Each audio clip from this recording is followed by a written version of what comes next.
Bonjour, bienvenue dans ma bibliothèque. Nous sommes à Montréal le 12 juin 2014. Mon nom est Bruno Lalonde.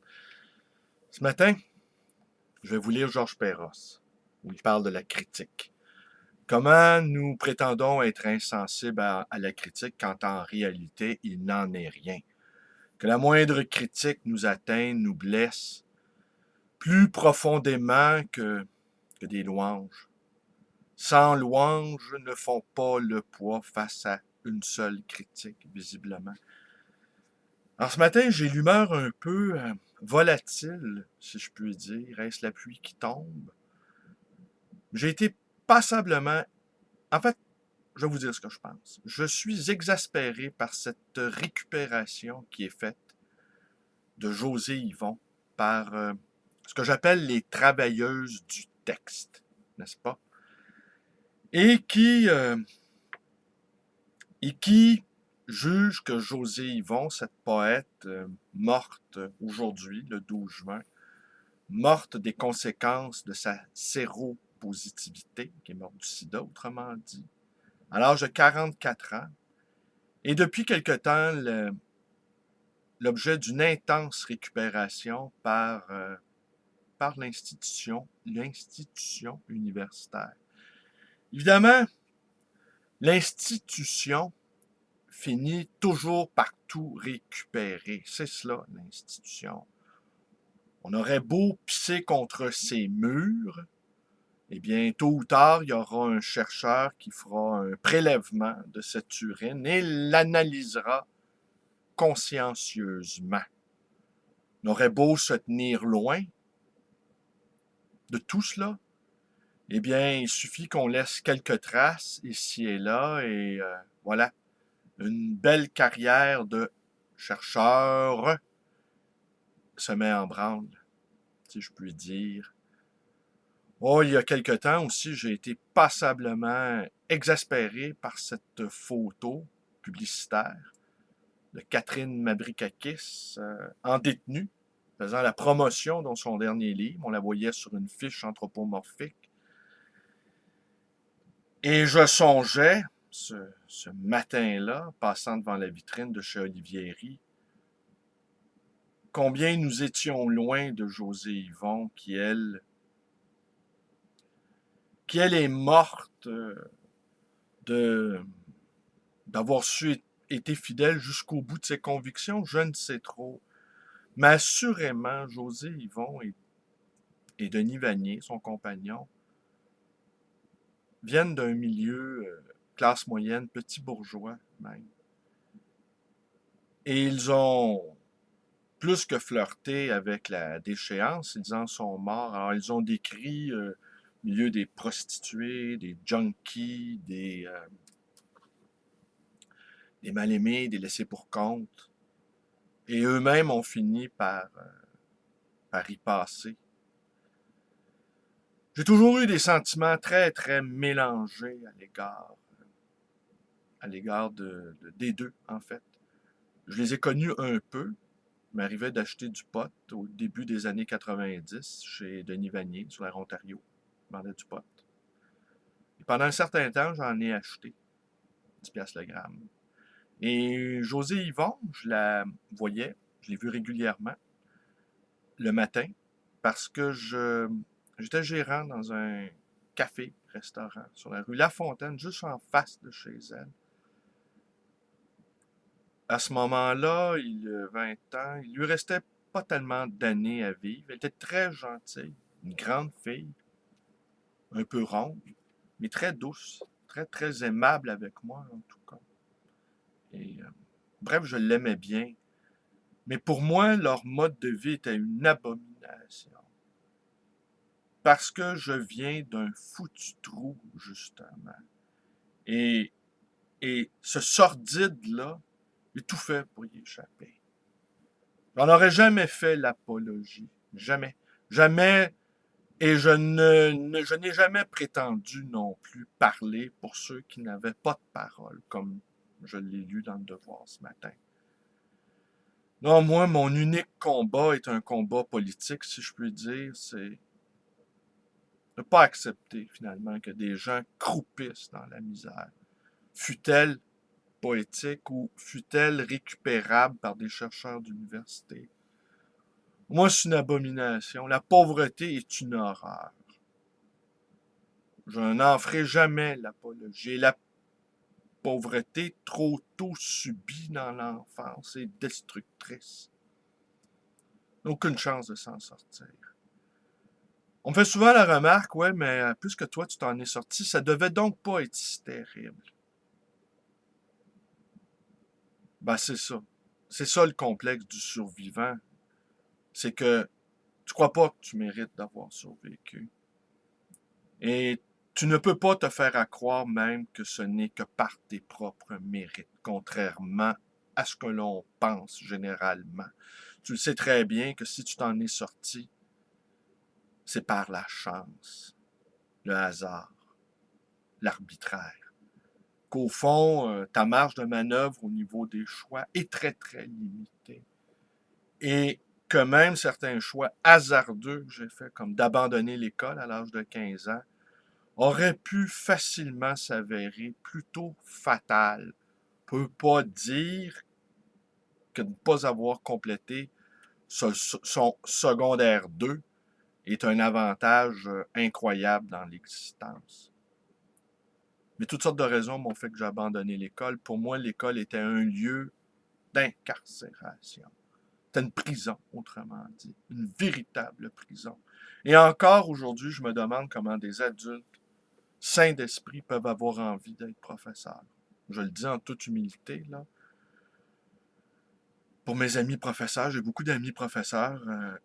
Et pour moi, j'observais certains de mes profs au secondaire et je me demandais de quel droit nous, de quel droit nous torturait-il psychologiquement en nous infligeant des cours qui étaient d'un ennui absolu. Puis moi, j'étais en train de crever sur place. Alors, je me suis sauvé. Je ne me suis pas sauvé à l'aide d'un hélicoptère, là, mais je me suis enfui. Et j'ai tout fait pour échapper au sordide underground dans lequel a gravité Denis Vanier et José Yvon. Et ça me tue de voir des professeurs et des chercheurs en faire aujourd'hui l'apologie, exhumer son œuvre, en faire une sorte de, de militante d'avant-garde des droits de femmes quand José Yvon s'est contenté de s'autodétruire parmi ses sœurs en décrivant leur misère. Il faudrait analyser ça davantage, quelles ont été les raisons pour lesquelles ces deux poètes ont tourné le dos à leur classe. Pourquoi se sont-ils abîmés comme ça dans une autodestruction? Moi, je pense que les vrais violents survivent à l'horreur. Le vrai sujet là, d'indignation, c'est de s'en sortir vivant, malgré tous les coups du sort. Mais ceux-là, ceux qui s'en sortent vivants, là, d'un milieu absolument pourri, ben on veut pas les entendre. Alors, soit il y a des poètes qui parlent à leur place, et après, il y a des chercheurs qui analysent le truc. Mais quand un vrai pauvre sort de sa condition, eh ben, c'est comme si c'était le dernier des salauds. Et que finalement, ce qu'il avait subi, enduré toute son enfance, eh ben, finalement, ça ne devait pas être si pire que ça, puisqu'il est là, parmi nous, triomphant. Vous doutez bien que je ne partage pas cette vision.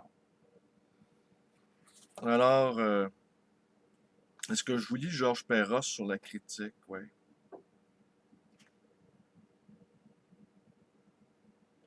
Ouais, parce qu'il y a 3, 4 jours, un fâcheux est venu m'emmerder sur mon mur, un type qui se prétend poète et qui ne cesse de rouspéter contre Facebook tout en y étant. Ce qui m'apparaît assez absurde. Quand on n'aime pas quelque chose, eh bien, on quitte, on s'en va. Quand quelque chose ne nous convient pas tant au moral, à la psyché, à notre esprit, à notre complexion, eh bien, on prend notre chapeau et ciao, amigo. Mais non, il y a des gens qui restent là, qui sont des masochistes et qui finissent invariablement par devenir des sadiques aussi. Et ce type-là m'a mis de très méchantes humeurs. J'aimerais croire que j'ai atteint un niveau d'indifférence, mais je ne suis jamais indifférent. Je ne l'ai jamais été et je ne le serai jamais. Si vous connaissez la recette de l'indifférence, eh bien, faites-le moi savoir. Tiré de Georges Perros, papier collé, tome 2, où il est question justement de la critique, de l'impossibilité de l'accepter. Vous écrivez. Quel est votre éditeur? Où peut-on trouver vos livres? Si vous voulez, je vous ferai connaître Urbain Flavieux. Il est très influent. Il ne faut pas faire l'amour. Vous avez des enfants. Urbain pourrait vous faire avoir un prix, mais vous avez l'air désabusé. Ce n'est pas comme ça qu'on réussit. Là-dessus, on vous sort une feuille tapée à la machine. Mes titres. Prix de l'Académie du Sonnet. Prix des sciences et arts de Blois. Prix, etc. Curieux, on se sent un peu écrasé. On est beaucoup plus sensible à cela qu'aux compliments, qu'aux louanges, d'ailleurs généralement cousus de fil noir. Une ligne de dénigrement écrite par un individu qu'on sait insignifiant nous fait plus de mal que 3 pages chaleureuses ne nous font de bien. Cela devrait nous condamner, mais la vie continue. Qui vais-je rencontrer demain? Ce sont là choses comptées, qui n'ont d'importance qu'instantanément, qu'on oublie. Mais comme tous les jours se ressemblent un peu, que ces instants sans importance s'accumulent, il faut bien leur faire un sort, car nous vivons mal, c'est vrai, pour des raisons de ce genre. Écrivain ou pas, on ne s'aime pas. Mieux vaudrait le dire tout de suite, se le faire savoir. Les guerres en deviendraient inutiles. Puis, pourquoi s'aimerait-on? Il y a de la beauté qui nous attire. Il y a de l'esprit qui nous retient. Mais où est l'amour là-dedans? Ne serait-ce pas ce zéro, cette absence dont parlent les évidents? Faire l'amour n'est pas s'aimer. C'en serait plutôt le contraire. L'urgence d'annuler ce qui vient de nous arriver et ne nous ressemble d'aucune manière. Dire à une femme qu'on l'aime parce qu'on a envie de prendre son sexe avec notre truc, c'est aberrant. Ça peut durer une vie. Assez court, somme toute. Plus que de courir après tous les sexes, ce qui n'en finit pas et pour cause, moi, j'aurais voulu coucher avec Ève. Maintenant, nous ne faisons qu'enchaîner, comme disent les metteurs en scène impatients. Il nous reste quelque chose du premier émoi, certes, mais on s'aperçoit assez vite de l'usure. Qui ne serions-nous pas un peu, oui, ne serions-nous pas un peu usés? La vie recommence-t-elle à neuf à chaque fois qu'un enfant naît? Allez le dire. Ouais, on ne s'aime